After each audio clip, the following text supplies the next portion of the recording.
Theresa May is today at the G20 in China, hobnobbing with other world leaders. On Friday, however, she invited us to her Maidenhead constituency to give her first impressions of the task facing the government as it unwinds its relationships with the EU. And I started by asking her about that striking speech she gave outside Downing Street when she became the first Prime Minister first, and she promised to take action against what she called the burning injustices around Britain. Frankly, I wanted to know, did she mean it? Well, I want to see a country that works for everyone, Andrew, and that's what's going to be the driving force of my government. And that's looking at a society that works for everyone, an economy that works for everyone. So we'll be looking across the board at issues like schools and hospitals and opportunities to ensure that people can actually get on and take those opportunities regardless of their background. But it's about their talents and their willingness to work. So in concrete terms, there's a lot of people on your side of politics who would say that in terms of education, grammar schools are the way forward. That's what got people. You went to a grammar school, it then became a comprehensive. Lots of people like you got to the top by going to grammar schools. Are you prepared to allow more grammar schools to open and existing grammar schools to expand? What I want to do in looking at schools is to build on the success of the 6 years under David Cameron's premiership, when we've now seen more children in good and outstanding schools, but there is still more to be done. There are still parents who feel that their children aren't getting the opportunities they want them to have because of what happens at their local school. So I want to make sure that children have those opportunities, that all schools are offering a good education for children. It's not quite an answer to my question about grammar schools, though. Well, Justine Greening was on your programme and said she'll be looking at these issues, which she is doing, so we will look at the work that Justine is doing. But the abiding theme that I want to ensure is there is that of giving opportunity to young people, of ensuring that whatever school anybody is going to, wherever they are in whatever part of the country, they're actually able to we're able to ensure that they get that good quality of education that gives them the opportunities to get on in life. Would you like to see, at the end of the first Theresa May administration, more grammar schools open than there are now? What I'd like to see, Andrew, is ensuring an education system, regardless of where people are, regardless of the school they're going to, that is ensuring that they're getting the quality of education that enables them to take on those opportunities. Because when I talk about a country that works for everyone, it's about ensuring that whatever people's talents are, it's about how far their talents can take them. But it's also about, obviously, government ensuring that those jobs and opportunities are there for everybody. And I think that there are, sadly, some people in the country who do feel that actually benefits of what's happened over the last few years have gone to other people and not to them. It's ensuring that it is that government and country that works for everyone. So if you're going to operate on the basis of the people at the bottom of the heap, as it were, why did you water down the obesity strategy, for instance, where there was a very, very carefully worked out, complicated, thought through strategy to help the problem of obesity, which particularly affects poorer people, and it was dismantled at the last moment? Well, what we've come forward with is, I think, an obesity strategy that is going to work, an obesity strategy that will have an impact on people through the work that we'll be doing in terms of reductions of sugar and so forth. But there is an issue here, I think, which is, first of all, you say we want to obviously help those who are at the bottom of society, but I also want to help, as I said on the steps of Downing Street, those people who are perhaps in work, but for whom life is still a struggle. And I think it's often those people who feel that they've been particularly left behind. But if it's not to be more than warm words, you have to take on some of the big interests. And it did seem that you sided in the end with the big food companies and the advertisers rather than the medical people and the lobbyists on the obesity issue. Now, I've been very clear that I'm not afraid to take on the big interests. When I spoke in Birmingham at the start of what was going to be the National Leadership campaign, of course things turned out a little differently, I spoke about the importance of actually dealing with irresponsible behaviour in companies. So as you will have seen in my time as Home Secretary, I'm not afraid to take on big interests when I think that is the right thing to do. Now, you've already mentioned the B word, so let's talk about Brexit. Brexit means Brexit, you've said, but what does Brexit mean? Well, it's about coming out of the European Union at its simplest. It's about listening to the British people. We're the only party now that is actually saying that we're prepared to accept the vote that people gave, and we've listened to people, and we will now make a success of that. Obviously, there's going to be a period of negotiations, but what I'm very clear about particularly, and this is a message I'll be taking to the G20 in China, is that This is not about the United Kingdom suddenly wanting to be inward-looking. Actually, we will continue to be a bold, outward-looking country. We want to forge new deals. We want to be an independent Britain, forging our own way in the world. At Chequers, you made it clear that as far as you're concerned, part of what Brexit means is strict controls on immigration. Will your successor as Home Secretary, if she's in the job, say, in 4 or 5 years' time, be able, if she chooses, to say no immigration at all or only a dribble from the EU? But what leaving the European Union does enable us to do is, yes, to say what I think the British people were very clear about, which is that they don't want free movement to continue in the way that it has done in the past. They do want to see controls of movement of people coming in from the European Union. But people also want to see the job opportunities, to see the economic opportunities, and so getting a good deal in trade in goods and services is also obviously important for us. And so this is the problem. As the Chancellor Philip Hammond has said, it's very, very important to get access to European markets, particularly for the banking sector and the finance sector, but many others as well. And you may have to do trades in terms of the amount of people you allow in from the EU. It might not be quite an end to free movement of people if you want full access to those markets. Are you prepared to do those trades? Well, what I'm very clear about is that we need to take some time to prepare the position that we want to take as a United Kingdom. That's why I've said that we won't trigger this Article 50 that starts the formal negotiation process with the EU before the end of this year. So we're taking that time. David Davis is the Secretary of State. He'll be making a statement to Parliament this week about the work that the government has been doing over the summer and obviously how we're going to take that forward in shaping the sort of relationship we want with the EU. It's a matter of huge moment to a lot of people exactly when that Article 50 moment is triggered, because that's the start of the process, the clock starts ticking and so forth. If we were talking this time next year, would Article 50 have been triggered by then?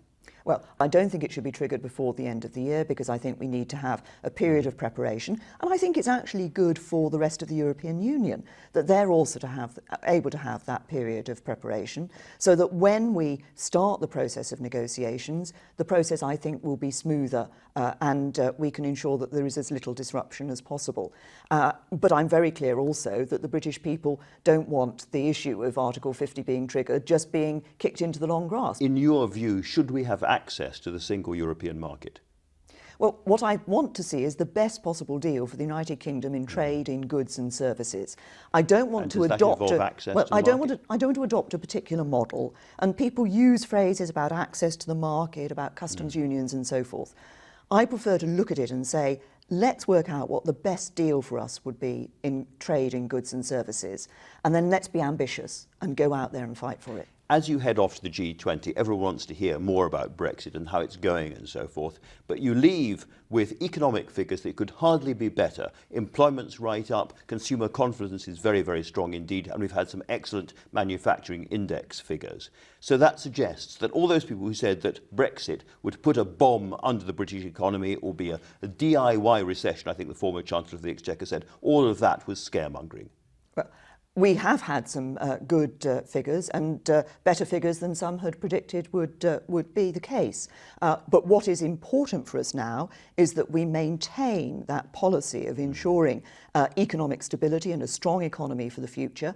Part of that is going to be, as we come out of the European Union, ensuring we've got trade deals around the world. I want the United Kingdom to be a global leader in free trade. And one of the things I'll be doing at the G20 is emphasising the role that we will be playing in the world, but also in a number of the discussions I'll be having with President Obama, for example, Prime Minister Modi, Prime Minister Turnbull. Back of the queue. Well, we'll be talking about, I want to talk about how we can start to scope out what a trade deal and the negotiations on a trade deal would be like, so that when the time comes, when we're able to sign those deals, we're ready to do so. I suppose what I'm getting to is that all those warnings, as I say, about a bomb under the British economy appear to be completely wrong at the moment. Or do you think it's simply too early to tell and that there are dangers ahead?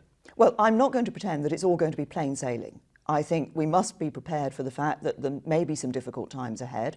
But what I am is optimistic, and indeed this was what the message that came from the Cabinet when we were sitting around the table at Chequers this week and talking about these things, it's the same message I've had from businesses, is an optimism about the future, about the opportunities that are now open to the United Kingdom. As I say, an independent Britain forging our own way in the world. Now, you use the word British there, but you also said soon after you became Prime Minister that you wanted this to be an all-United Kingdom thing, and that you wanted the Scots to be completely happy and satisfied with the way things were going, the way the negotiations were going to go, before you triggered Article 50. Is that still the case? What I've said to Nicola Sturgeon and the discussions I've had with the Scottish Government is that I want them to be fully involved, fully engaged in the discussions that we're having about the position the United Kingdom's going to take, and the other devolved administrations as well. The people of the United Kingdom took a decision to leave the European Union. What I want to do is make a success of it. And what I say to the people in Scotland is I want to ensure that that's a success for people in Scotland. So I guess, again, what I'm trying to get to is that Scotland has very different views about some of these issues. For instance, there is much less worry about immigration among Scots, and certainly with the Scottish Government. Will they have a proper input into that process? Will Nicola Sturgeon be influential in the Brexit negotiations? I want the Scottish Government and the other devolved administrations to be engaged with us as we determine the position the United Kingdom is going to take. But the British people took a view, the United Kingdom took a view that we should be leaving the European Union. And we could try and turn our back on that. We could try and say, let's have a second vote. We could try and pretend that no second referendum. We could try and say, look, this is, we wish that hadn't happened, so we're going to try and somehow wish it away.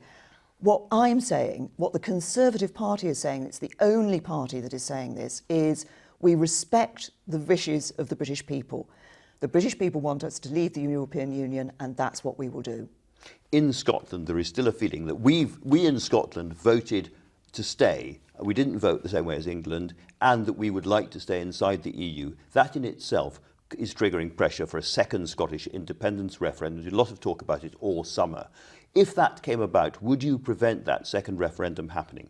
Well, I don't think it's a question of whether there could be a second referendum, it's whether there should be a second referendum. There was a vote of the Scottish people in 2014 that they wanted to stay part. They wanted to stay part of the United Kingdom. There's been a vote of the United Kingdom that it wants to come out of the European Union. Scotland wasn't the only part of the UK that voted.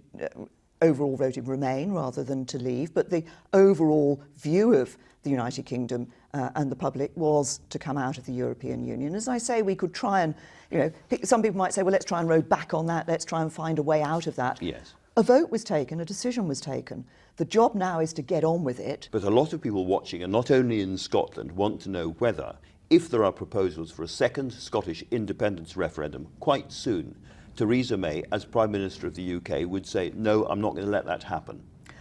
As I say, I don't think it's a question of whether there could be, I think it's a question of whether there should be. And I think if you look at some of the results that are now coming out of polling in Scotland, they suggest that the Scottish people don't want there to be a second referendum. Let me move on then to the position of people born in the rest of the EU who are living and working and contributing to this economy at the moment. There's millions of them, many of them are watching, and they are very, very worried about their own personal futures. Some of them are already going home, people in top jobs, in universities and elsewhere are quitting them and returning to the continent because they have not heard any reassuring words, particularly from you. Can you give them some reassurance now? Well, first of all, for as long as we're still in the European Union, then the position of people who are born in other European Union countries and living in the UK doesn't change. Their position remains, their status remains the same. I want to be able to guarantee their status for the future. I expect to be able to guarantee their status for the future. But the only circumstances in which that wouldn't be possible would be if the status of British citizens living in other European Union countries was not guaranteed. And do you fear that could happen? I think it's important that we're very clear that I expect the status of British citizens in the other countries in the European Union to be guaranteed, as I expect to be able to guarantee the status of EU citizens living here. Now, we've talked about a possible Scottish referendum and we've talked about the timing of Article 50 and so on. Let me ask you about another election, which is the next general election. Because if you look at the polling, and a lot of people in your party are very excited about this, if you went to the country now, you get a majority of something like 114 or 130. And that seems a wonderful opportunity for you. Are you tempted in any way to call a snap election?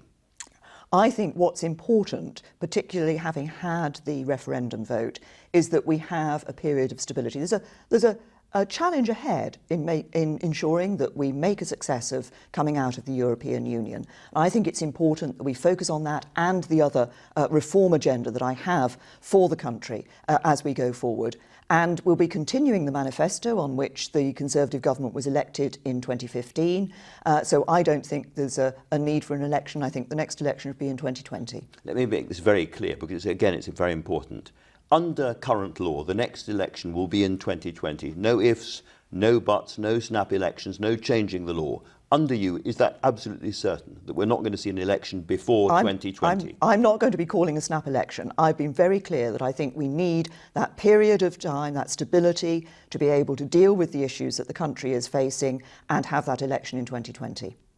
You're off to the G20 when you will be meeting the Chinese. Now, if you pull the plug on Hinckley, then you would cause enormous offence in China. It would be a personal humiliation for the Chinese president. Are you going to do that? Yeah, I'm looking at the Hinckley decision, but it's about how I actually approach these things, Andrew, which is I don't just come in and say, right, this is the decision I take. I look at the evidence, I take the advice, I listen to that. That's what I'm still doing. I've said there will be a decision in September, so there will be a decision later this month. One of your senior advisors, Nick Timothy, said that he was very worried about the security implications of a communist country, as it were, having its hands on the windpipe of our nuclear industry, that they could put in bugs into the system, which meant they could close down our electricity supply. Do you share those worries about China having a really important strategic place at the centre of our nuclear industry? What I'm doing is looking at this decision, looking across the board at the various aspects of this decision. But do you share those worries? Looking across the board at the various aspects of this decision, and then we'll come to a view as a result of the work that I'm doing. As I say, I will come to a view in September.